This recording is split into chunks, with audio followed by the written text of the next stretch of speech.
ये एक ऐसा तीर्थ स्थल है जहाँ पर मैं आई हूँ, जहाँ पर राम जी ने और सीता जी ने स्वयं 11.5 वर्ष वनवास के यहीं पर काटे थे। और ये तीर्थ स्थल बहुत ही ज़्यादा पवित्र है। यहाँ पर कामदगिरी पर्वत हैं। इसके बारे में सीधी जानकारी मैं आपको सीधे मंदिर के प्रांगण के पंडित जी द्वारा दिलवाती हूँ। सुनिए। प्लीज़ बताइए कि ये कामनानाथ मंदिर की क्या इसकी प्रमुखता है, क्या इसकी मान्यता है, और इनके मुख के अंदर जो शालिग्राम पाए जाते हैं उनका क्या महत्व है? देखिए, ये कामतानाथ भगवान यहाँ के चित्रकूट धाम के प्रधान देवता हैं। जैसे आप काशी जी में जाएंगे, मूल रूप से विश्वनाथ जी का दर्शन करेंगे, जगन्नाथ जी जाएंगे, जगन्नाथ जी का दर्शन करेंगे। ऐसे ही चित्रकूट धाम आए हैं तो यहाँ के प्रधान देवता हैं कामदनाथ भगवान। कामदनाथ भगवान का मतलब सब कामनाओं को पूरी करने वाले। अब ये नारायण भगवान है, स्वयं प्रकट है पर्वत से। पर्वत पूरा इनका शरीर है। ये प्राकृतिक है, कुदरती पर्वत से ही प्रकट है। पूरा पर्वत शरीर, ये मुखारविंद का दर्शन, जिनकी परिक्रमा 5 किलोमीटर की होती है, इनके शरीर की ही होती है। और इन्हीं का पूजन भगवान श्री राम वनवास काल में 14 वर्षों का वनवास हुआ था, 11.5 वर्ष तक चित्रकूट में ही रहे थे। तो उस प्रवास काल में भगवान श्री राम उनका पूजन करते थे। किनका? उनके मुख में अनादिकाल से विद्यमान शालिग्राम विग्रह हैं। शालिग्राम ठाकुर जी जो शिला के स्वरूप में, नारायण शालिग्राम जो है निराकार नारायण के स्वरूप होते हैं, तो वो विराजमान है अनादिकाल से। चूँकि भगवान श्री राम त्रेता युग में आए और ये अनादिकाल से है, भगवान श्री राम के आने से पूर्व से है। चूँकि महर्षि वाल्मीकि जी जो रामायण की रचना की थी, वो भगवान श्री राम जी का जन्म बाद में हुआ है, त्रेता युग में हुआ है। वो आदि कवि है। उन्होंने वर्णन किया है अपने रामायण में कि भगवान श्री राम त्रेता युग में अवतार लेंगे। पूरी लीला का वर्णन जो किया वही उन्होंने जाकर के और भगवान श्री राम जी ने उद्धृत किया और दिखाया सबको, और उसी लीला का संपादन किया है अपने अवतार समय में। तो भगवान श्री राम यहाँ बैठ करके इनका पूजन करते थे। इनके मुख में शालिग्राम विग्रह है, उनका आपको दर्शन करा देंगे। विग्रह 7 हैं, 7 में 2 उतर आते हैं, जिनका दैनिक स्नान आदि अभिषेक पूजन जो भी हो सकता है सब होता है, और भगवान के मुख में विराजमान पुनः हो जाते हैं। 5 अपनी जगह में स्थायी रूप से है। तो ये अपने आप ही आए थे शालिग्राम इनके मुख में? 5 अपनी जगह में स्थायी रूप से हैं, वो बाहर नहीं आते। अच्छा। जब बाहर नहीं आते तो हम सेवा पूजा नहीं कर पाते। अच्छा।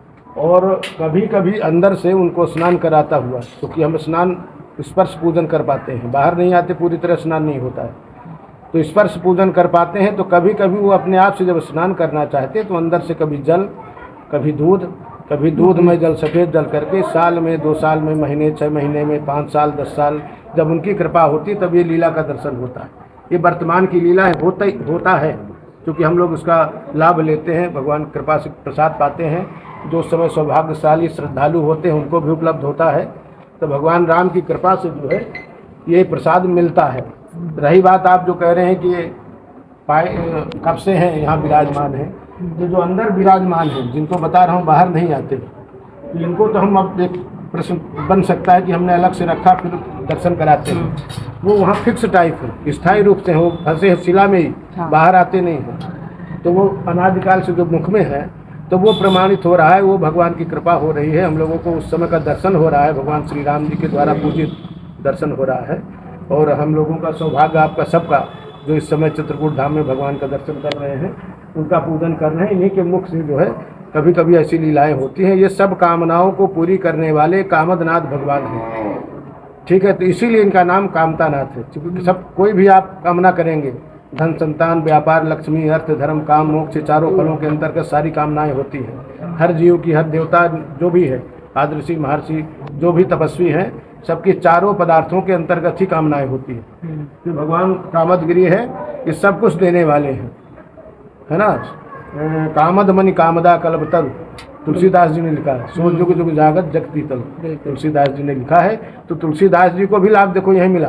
पूरे भारत भ्रमण में दर्शन करने गए, भगवान श्री राम कहीं नहीं मिले, और चित्रकूट में आए और भगवान को याद किया तो उनको दर्शन हुए। तो भगवान, इसीलिए गोस्वामी जी अपने 12 ग्रंथों में चित्रकूट की महिमा माने घूर घूर गाई हुई है। खूब प्रमाणित किया कि भगवान श्री राम यहाँ रहते हैं, और लिख भी गए हैं रामायण में। क्योंकि ऐसा नहीं है कि त्रेतायुग में रहे या द्वापर में रहे, सतयुग में रहे, कलयुग में रहे, ऐसा भी नहीं है। चित्रकूट सब दिन बसत प्रभु सिय लखन समेत, राम नाम जप जाप कहीं तुलसी अभिमध्य। है ना, भगवान श्री राम सतत निवास करते हैं चित्रकूट में।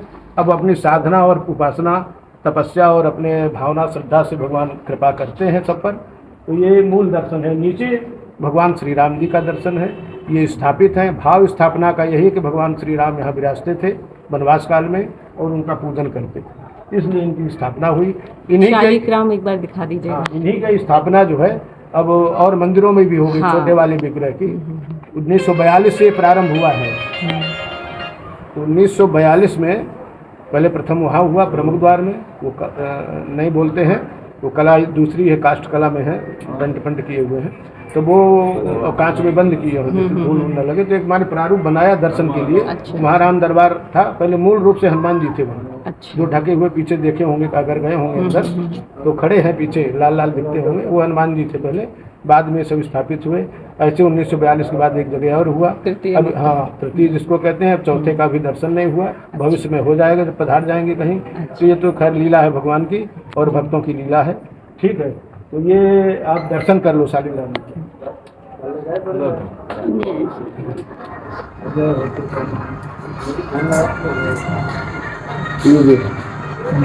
अंदर जो चमक रहे हैं वो स्थायी रूप से है। ये तुलसी चंदन जहाँ 2 जगह लगी है, ये उतर आते हैं, इनका पूजन दैनिक होता है। और 4 का आपको दर्शन हुआ, 3 इधर शिला में फंसे, आपको दर्शन नहीं हो पाएंगे। और सत्यता ये है कि हम भी दर्शन नहीं पाते हैं, स्पर्श से अनुभव करते हैं कि और 3 हैं वहाँ पर फंसे हुए हैं इसमें, लेकिन स्पर्श करते हैं तो हमें अलग अलग तीनों